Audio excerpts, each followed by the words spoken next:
Good morning, YouTube.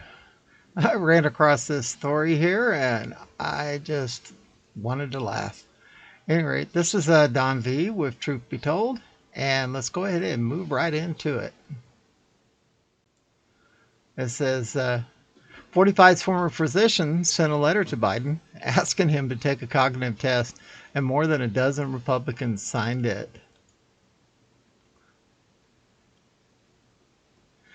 Representative Ronny Jackson, a White House doctor under 45, has called on Biden to take a cognitive test. Jackson said on Thursday he was circulating a letter among House GOP colleagues. More than a dozen Republicans have signed the letter, which Jackson said he sent to Biden directly.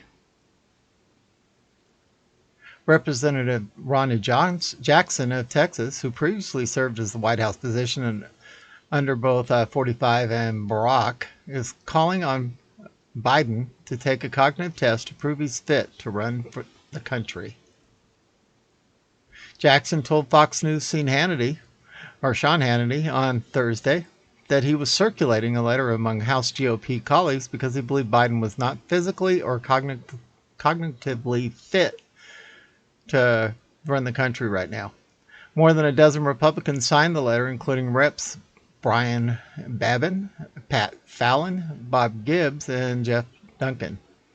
We can't sit on this any longer, Jackson told Hannity on Thursday. According to Fox News, we need to know that we can trust our press, and we need to know that he's in charge of what's going on and someone else isn't pulling the strings behind the scenes, because that's exactly what it looks like.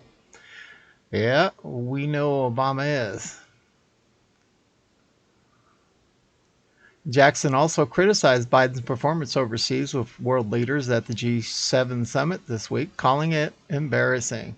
The Texas congressman later took to Twitter to say he sent the letter to Biden, current White House physician, Kevin O'Connor, and Dr. Anthony Fauci, who is Biden's chief medical advisor.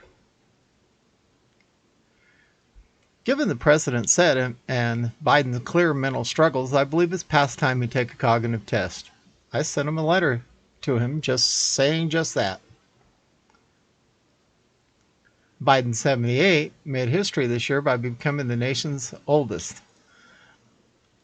White House officials said last month he was scheduled to take an annual physical exam later this year and would make the results publicly available, according to The Hill.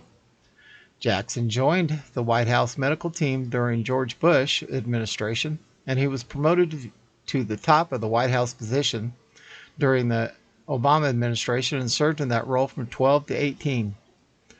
Jackson later made headlines for an interview in which he said he would mix cauliflower into Trump's mashed potatoes in a sneaky attempt to get him to eat more vegetables.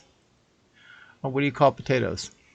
In March, a report by the Pentagon Inspector General concluded that Jackson, while serving in the White House, made remarks about a female junior employee, verbally abused subordinates, and drank on the job.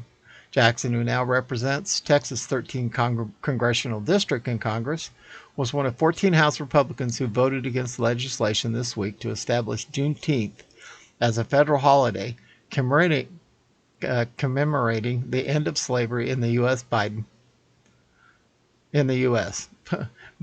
Biden signed the legislation into law on Tuesday. Yeah. Yep. Any rate, I thought that was kind of a riot. This guy's such a loser. Well, according to a couple other news reports I read earlier today, he's in the hospital after suffering a stroke. So we will see if the truth be told.